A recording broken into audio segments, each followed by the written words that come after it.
구세주를 하는 이들 찬송하고 찬송하세. 마음과 뜻과 힘을 다해 경배 드리세. 주를 알지 못한 이들 구세주가 인도하사 그의 피로 구하시니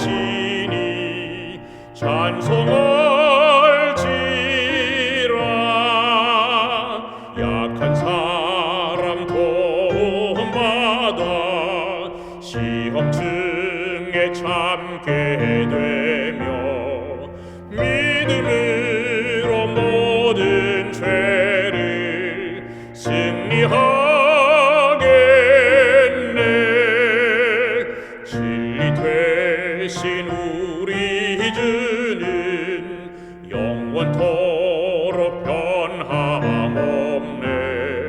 성도들아 주를 믿어 길이 섬기세.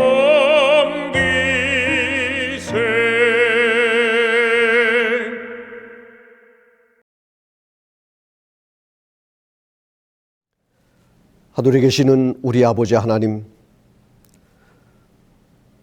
오늘도 주님 앞에 나올 수 있도록 성령님께서 우리의 마음을 이끌어 주셔서 감사합니다. 이제 주님 앞에서 기쁨으로 찬미하며 기도하며 하나님의 말씀을 듣기 원합니다. 성령님 임하셔서 우리 각자의 마음속에 역사하여 주시고 우리의 믿음의 눈을 열어 하늘 보좌를 보게 하여 주시옵소서. 그리고 하나님의 말씀을 온전히 받아 감당할 수 있도록 믿음 허락하여 주시옵소서.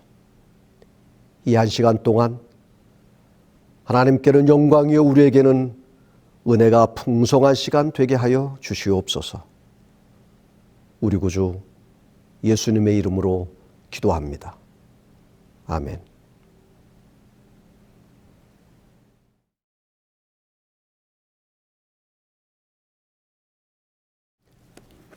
하나님의 말씀 창세기 32장 22절로 31절 말씀입니다. 밤에 일어나 두 아내와 두 여종과 11 아들을 인도하여 야복 나루를 건널세.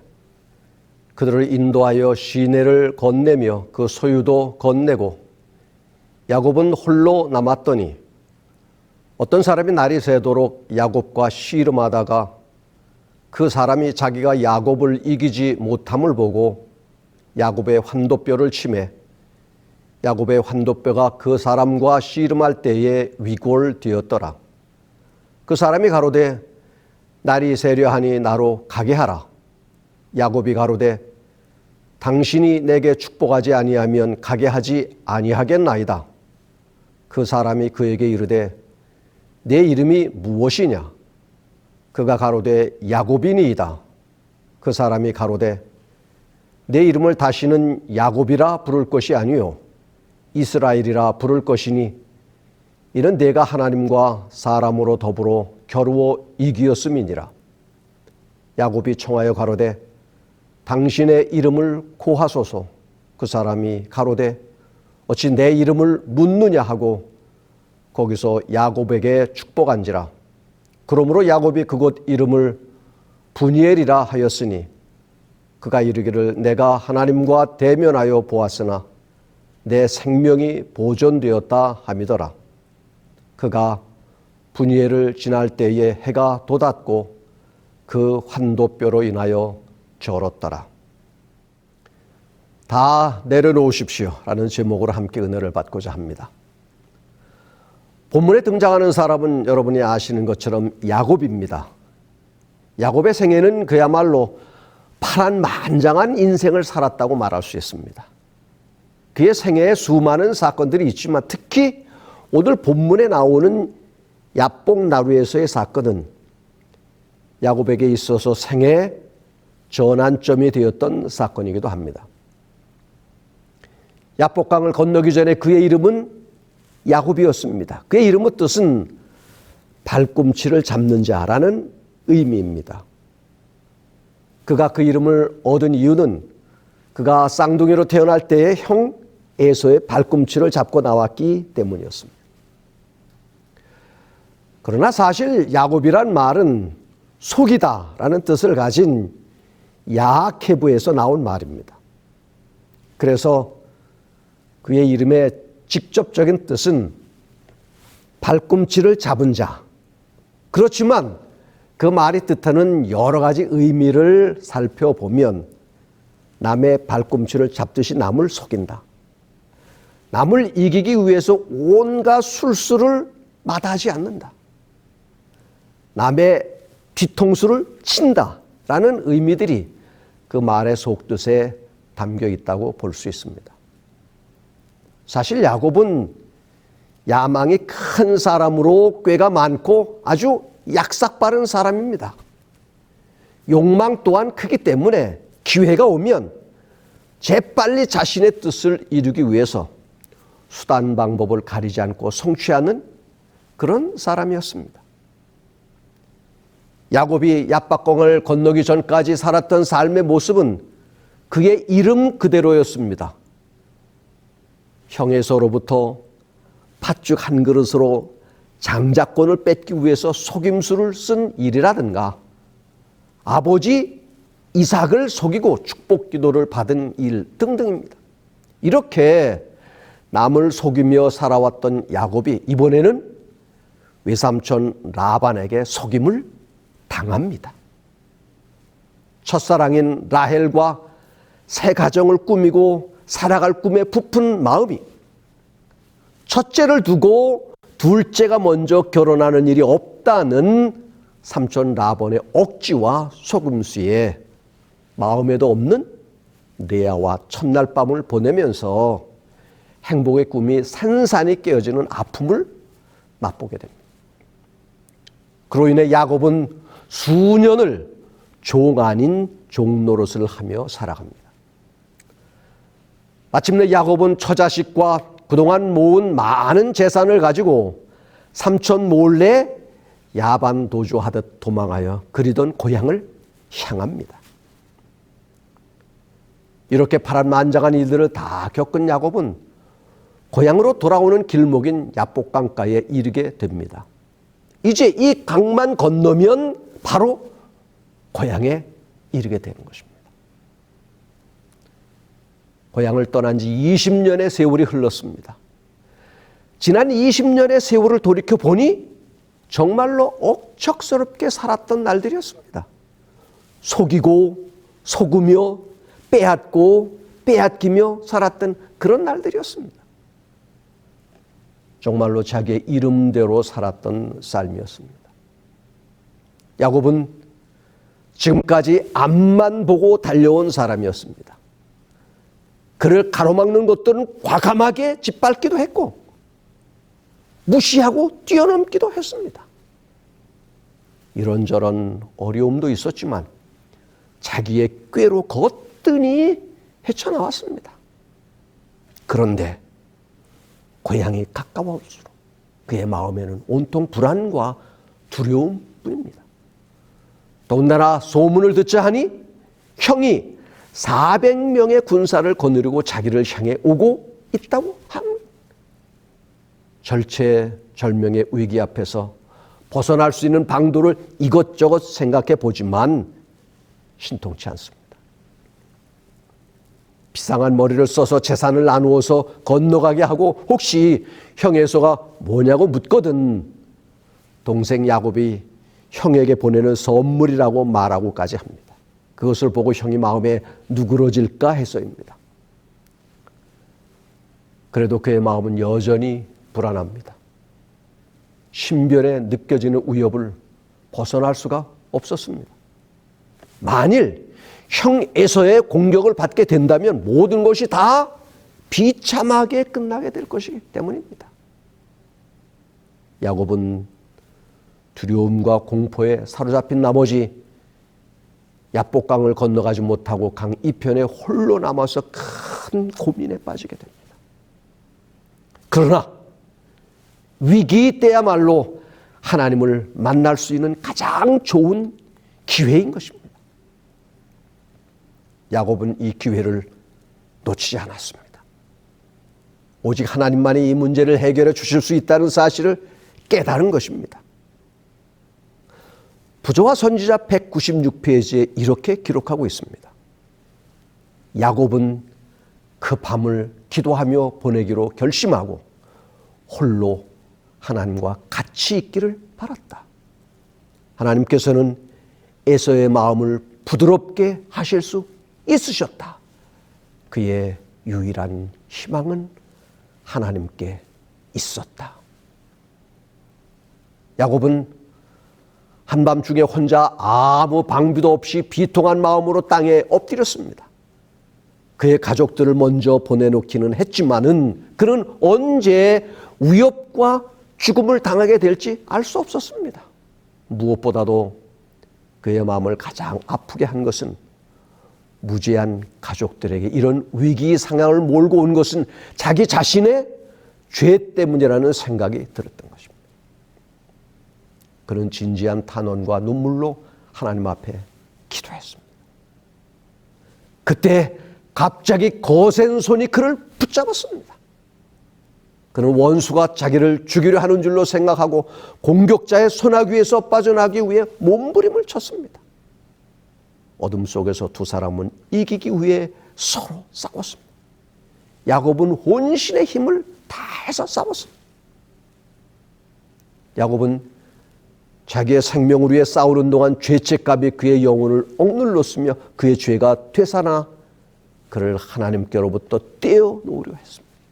그러나 하나님의 약속을 기억하고 전심으로 하나님의 자비를 간청했습니다.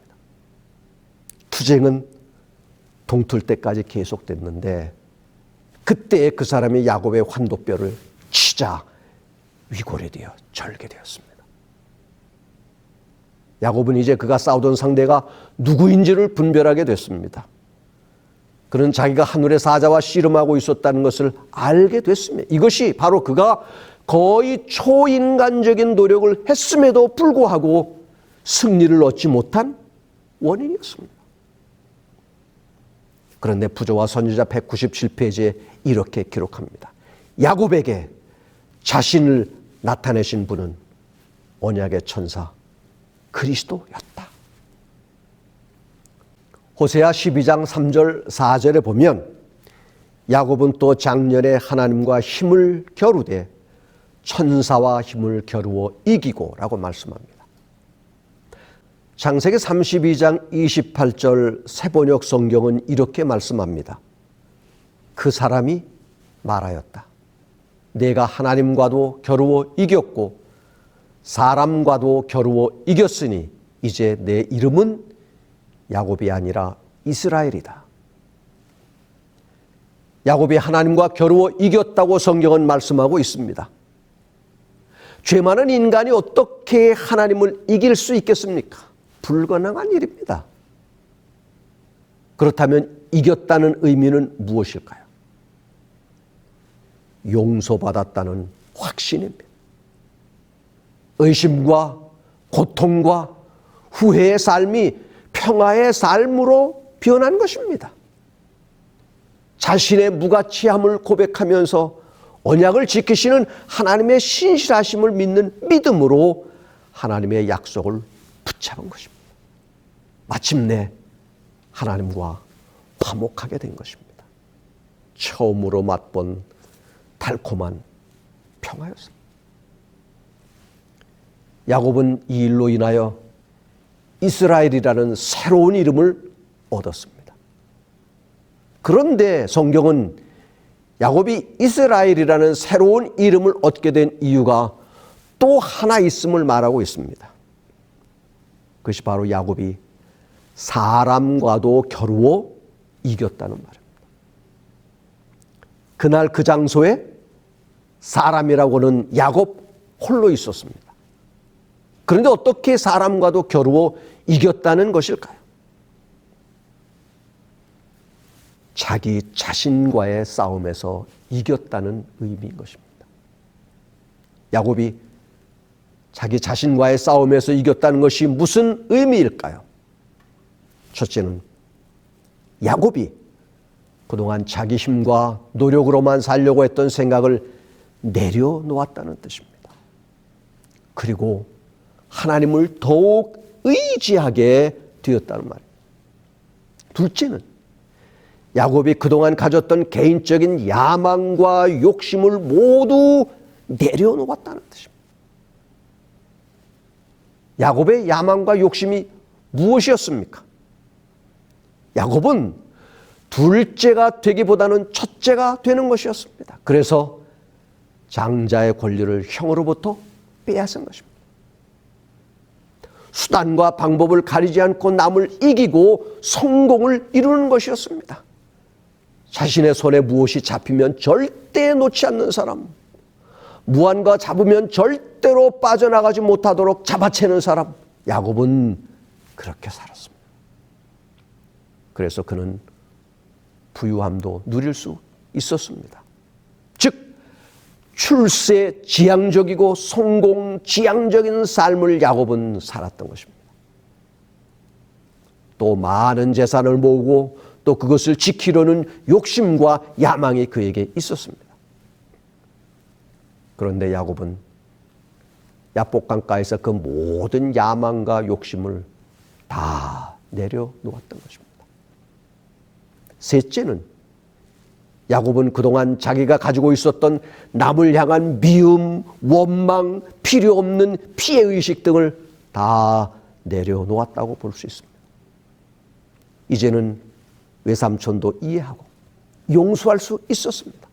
형 에서의 마음도 이해할 수 있었습니다.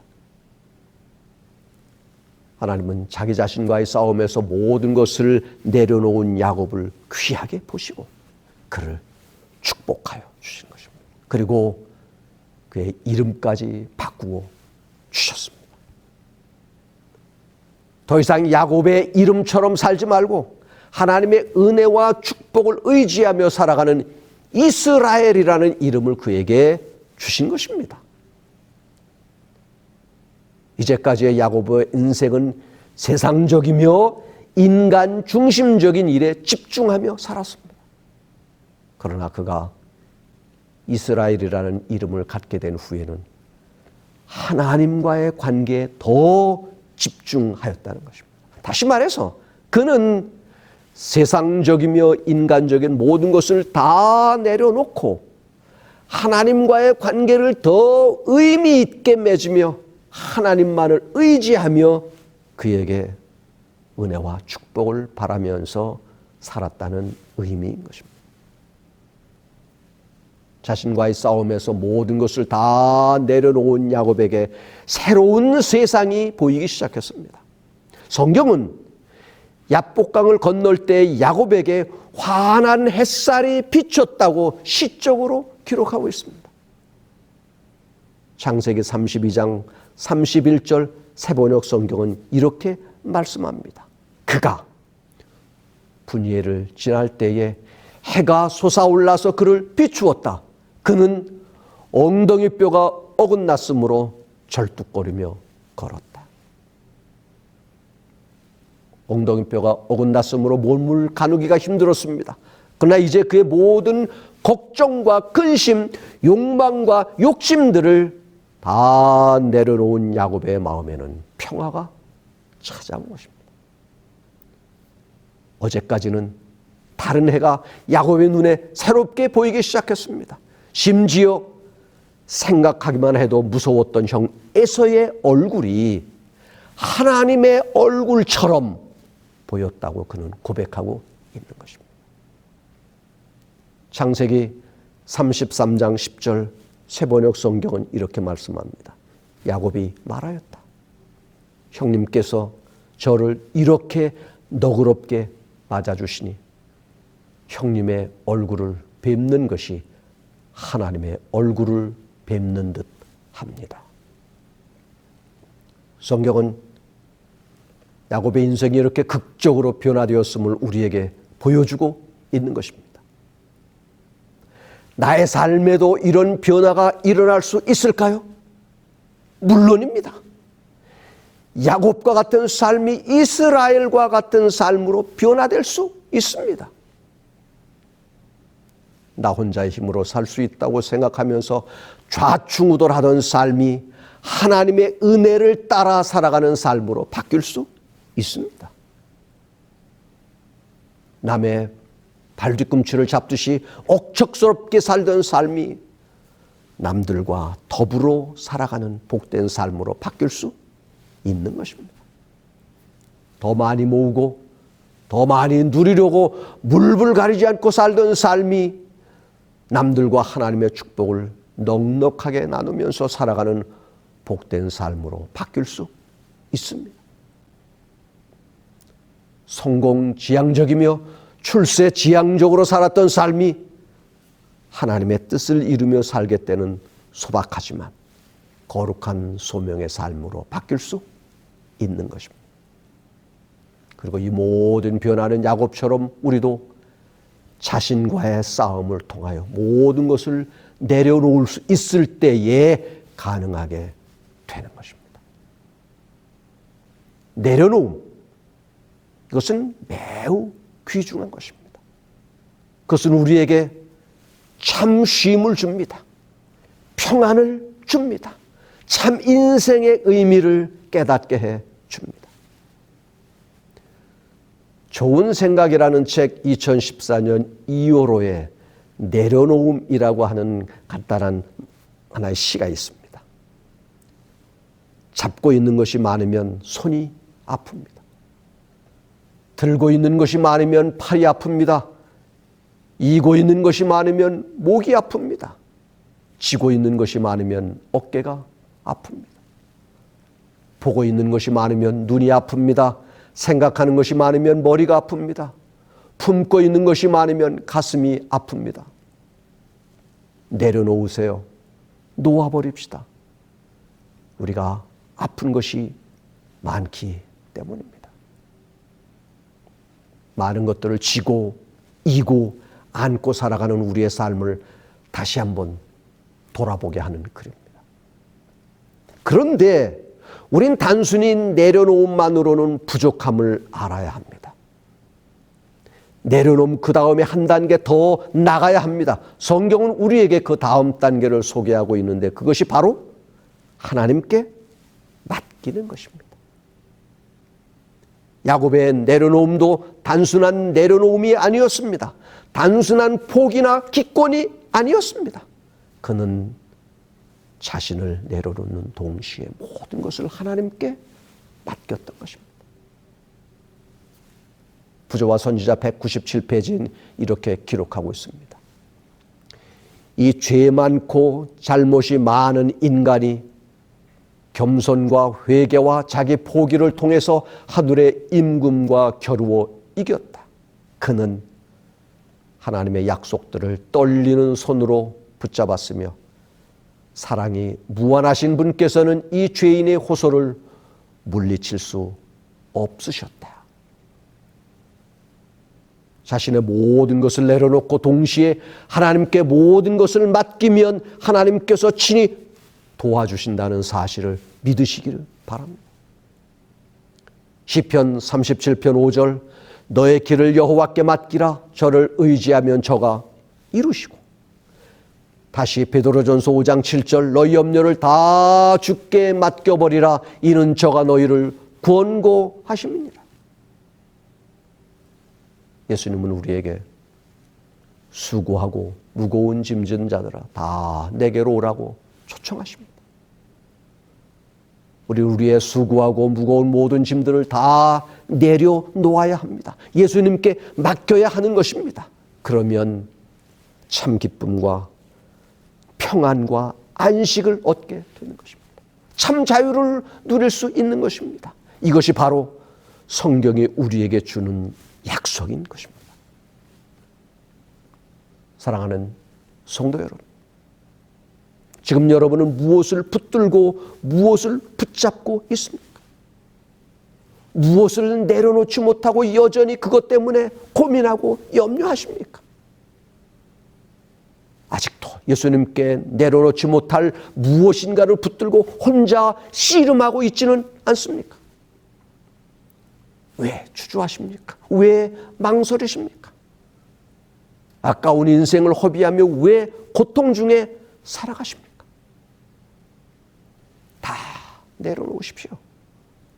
모든 짐으로부터 참된 자유를 누리며 사십시오. 예수님께 내려놓지 못할 짐은 하나도 없습니다. 그 어떤 짐이라도 주님은 다 받아주십니다. 시편 55편 22절, 내 짐을 여호와께 맡겨버리라. 너를 붙드시고 의인의 요동함을 영영히 허락지 아니하시리로다. 나의 모자람도 어리석음도 주님은 탓하지 않습니다.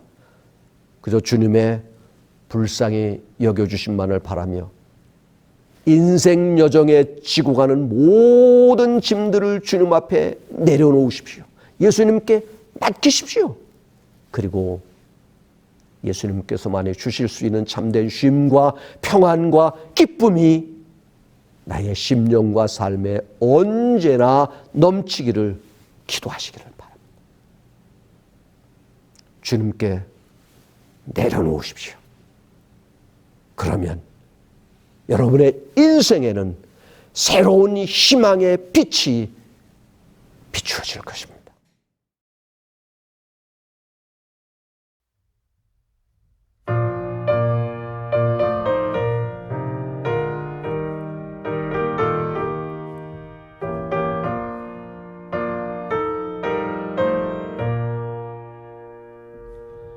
저녁일 모래 신비한 광경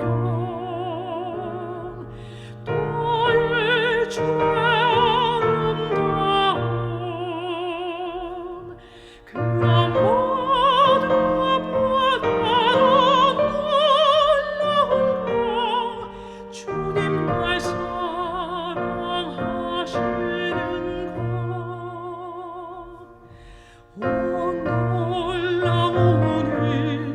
참 신비한 사실 주님 날 참 사랑하시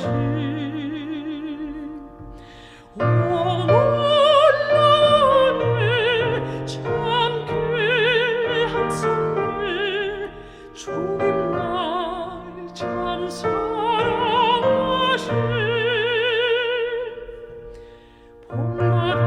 봄나라의 신비한 변화 저 하늘과 별들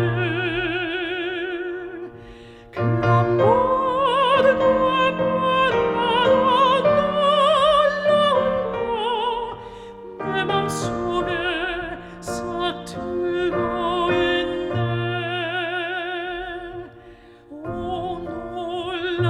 놀라우니 참 신비한 사실 주님 날 참 사랑하심